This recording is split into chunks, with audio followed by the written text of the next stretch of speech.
पुराने जमाने में किसी गांव में एक बूढ़ा आदमी रहता था।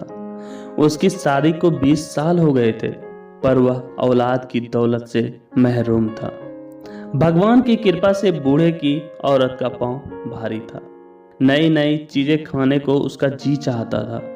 बूढ़ा भी अपनी विसात के मुताबिक उसे खाने की चीजें लाला कर देता था। एक रोज बूढ़े की बीवी को खट्टे मीठे बेर खाने की बहुत ख्वाहिश हुई। गर्मी के मौसम में बेर कहाँ मिलते हैं। फिर भी बूढ़ा बेरों की तलाश में जंगल में भटकता रहा। एक दिन जंगलों में इधर उधर बेर तलाश करते हुए वह एक तालाब के किनारे पहुंचा तो एक बेर की झाड़ी नजर आई। बूढ़े को बहुत खुशी हुई। वह अपने दोनों हाथों से बेर इकट्ठे करने लगा।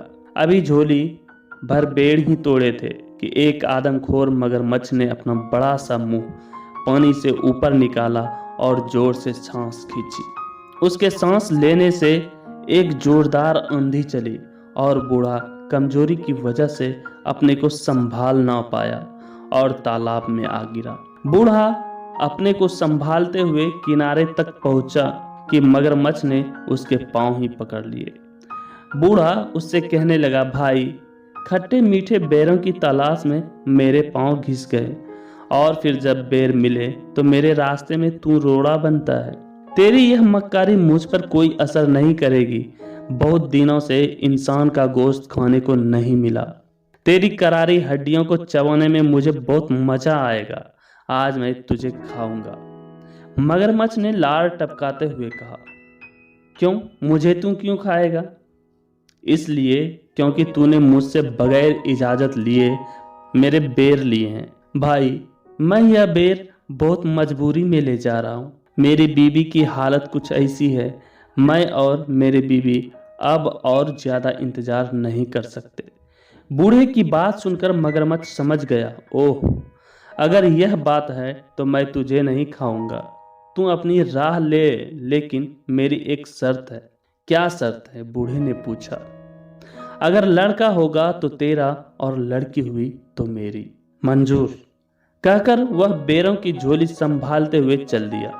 वह अपने दिल में सोचने लगा कि मगरमच्छ उसे फिर कहाँ मिलेगा और अगर उसके यहाँ लड़का पैदा हुआ तो फिर परेशानी की कोई बात ही नहीं है। बूढ़ा अपनी बीवी की आवभगत में कोई कमी नहीं करता था।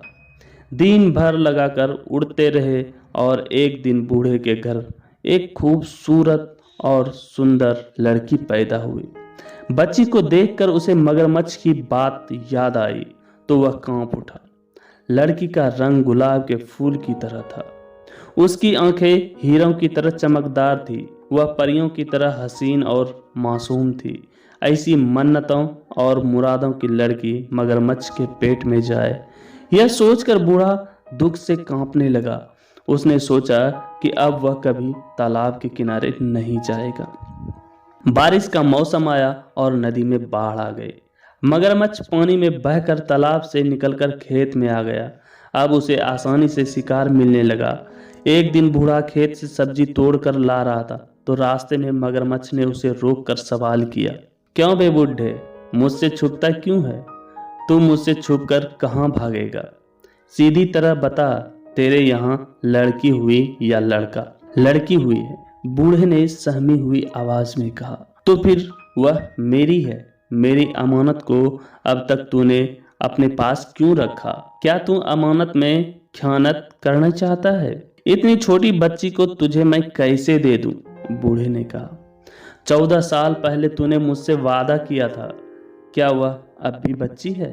तू बाप की नजर से देखता है, वह अगर बूढ़ी भी हो जाएगी तब भी वह बच्ची ही रहेगी। तू मुझे अब और बेवकूफ नहीं बना सकता।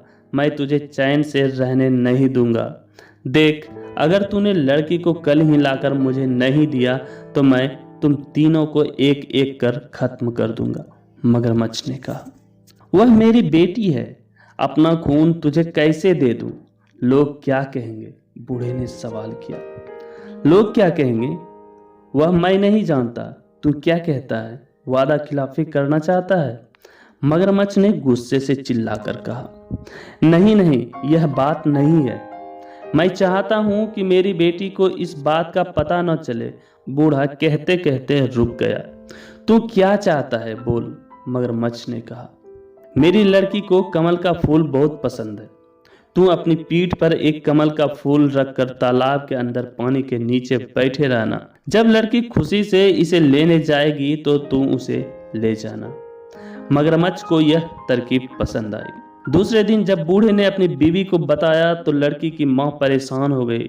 वह अपने आप को कोस रही थी कि क्यों उसने बेर खाने की ख्वाहिश की। आज उसकी बेटी मौत के मुंह में जा रही थी। भगवान उसे मौत क्यों नहीं देता? उसका दिल रो रहा था, लेकिन वह लड़की से कह रही थी, बेटी कितने दिन हुए नानी के घर तू नहीं गई है, वह तुझे याद कर रही है। तू आज अपने बाप के साथ नानी के घर जाएगी। 2 दिन रहकर वापस आ जाना। ननिहाल जाने की बात सुनकर बेटी को खुशी हुई। उसके लिए मामू का घर जन्नत से कुछ कम नहीं था। वहां की हर चीज उसे पसंद थी। वहां का चांद खूबसूरत था, वहां के फूल खूबसूरत और फल रसीले थे। नानी के घर जाने की खबर सुनकर वह खुशी से नए कपड़े पहनकर तैयार हो गई थी। बूढ़ा उसे लेकर जंगल और नाले पार करता हुआ उस तालाब के किनारे पहुंचा और बेटी को तालाब के किनारे बैठा कर बोला, बेटी तू यहाँ बैठी रह, मैं अभी आया। बूढ़ा चला गया लेकिन वापस नहीं आया। उधर बेटी को एक बेहद खूबसूरत कमल का फूल नजर आया।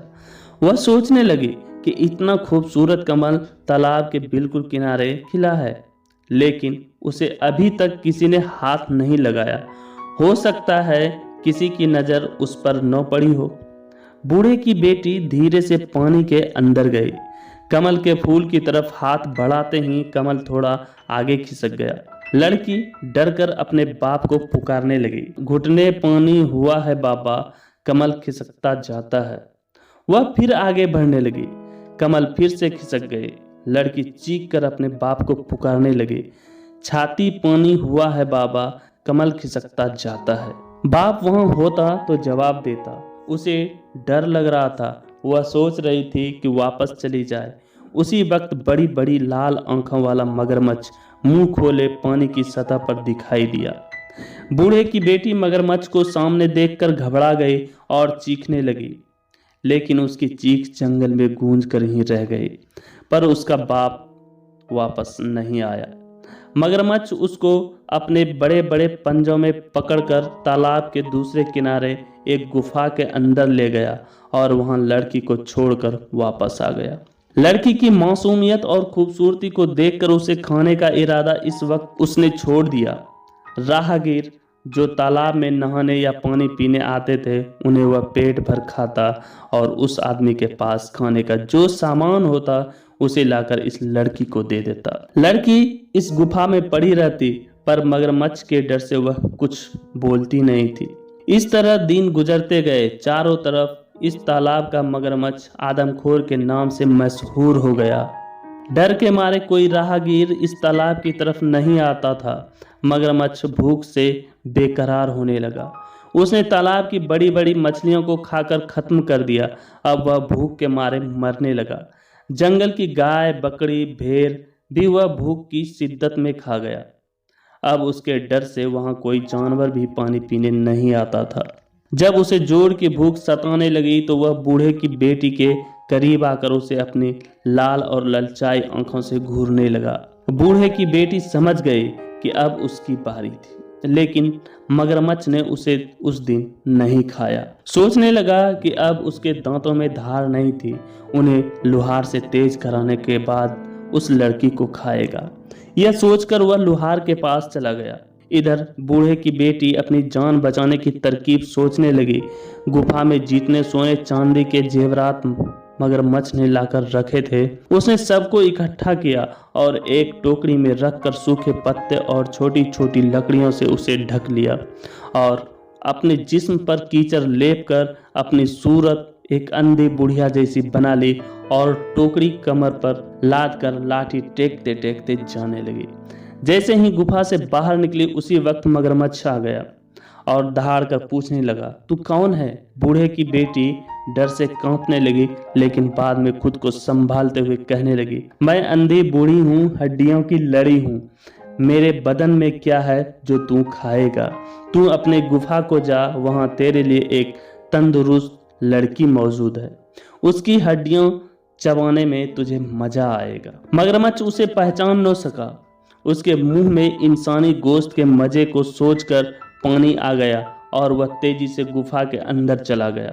बूढ़े की बेटी उससे छुटकारा मिलते ही घबराकर दौड़ने लगी और घने जंगल में गुम हो गई। वह सोच रही थी कि जिस माँ बाप ने उसे धोखा देकर मगरमच्छ के हवाले कर दिया, वह उनके पास नहीं जाएगी। वह यही कुछ सोचते हुए घने जंगल में चली जा रही थी कि उसे शेर की गरज सुनाई दी। उसका दिल जोर जोर से धड़कने लगा। वह खौफ के मारे इधर उधर छुपने की जगह ढूंढने लगी। इतनी देर में एक हाथी के बराबर ऊंचा और बड़ा शेर उसके सामने आ गया। डर के मारे वह सामने एक बड़े बरगद के दरखत के तने से चिपट गई और वह रो रो कर मजबूरन दरख्त से दरख्वास्त करने लगी, ए दरख्त तू फट जा, मैं तुझ में समा जाऊं और तू बंद हो जा। यह सुनते ही दरख्त सचमुच फट गया और वह उसके अंदर चले गई और दरख्त बंद हो गया। एक दिन एक राजकुमार शिकार करने के लिए उसी जंगल में आया। वह दातुन के लिए एक शाख काटने लगा कि उसके कानों में ये आवाज आई, राजकुमार धीरे काट, कहीं मेरी आंख फूट न जाए, मेरी नाक कट न जाए, मेरा हाथ टूट न जाए। यह सुरीली आवाज सुनकर राजकुमार को हैरत हुई और वह दातुन लिए बगैर राजमहल वापस चला गया। वह रात भर उसी जादुई दरख्त के बारे में सोचने लगा। राजमहल में राजकुमार की शादी की तैयारियां हो रही थी। ज्योतिषी और पुरोहित राजकुमार को समझा रहे थे, लेकिन राजकुमार की बस एक ही जिद थी कि वह उसी दरख्त से शादी करेगा। अगर उसकी शादी उस दरख्त से नहीं हुई तो वह अपनी जान दे देगा। राजकुमार राजा की इकलौती औलाद था। उसकी नज़र में शादी की अहमियत बेटे की जिंदगी से कम ही थी, इसलिए राजकुमार की ख्वाहिश पूरी की गई। उसी दरख्त के साथ उसकी शादी की रस्म अदा की गई। राजकुमार ने उस दरख्त को वहां से उखाड़ कर अपने महल के पास बाग में लगवा लिया। बूढ़े की बेटी रात गए दरख्त से निकलती और महल के अंदर जाकर सब काम पूरे करती और सुबह होते ही वापस दरख्त के अंदर चली जाती। एक रोज राजकुमार ने छुपकर बूढ़े की बेटी के ये सब काम देखे। दूसरे दिन जब बूढ़े की बेटी दरख्त से निकलकर महल के अंदर गई तो राजकुमार ने उस दरख्त को आग लगाकर भस्म कर दिया। बूढ़े की बेटी दौड़ती हुई आई और बोली, आह, तुमने यह क्या किया? इस पर राजकुमार ने कहा, इतना बड़ा महल है, तुम इसमें रह सकती हो, इस खूबसूरत बाग में घूम सकती हो, बेवजह इस दरख्त के अंधेरे में क्यों सड़ती रहती हो? और फिर मैं तुमसे बेइंतहा मोहब्बत करता हूँ। मैंने तुम्हें अपनी रानी बना लिया है। मैं तुम्हारे बिना जी नहीं सकूंगा। लड़की तो सिर्फ मोहब्बत की भूखी थी। लड़की को लगा कि जैसे सारे जहां की खुशी उसे मिल गई हो। उस दिन के बाद दोनों राजमहल में हंसी खुशी रहने लगी।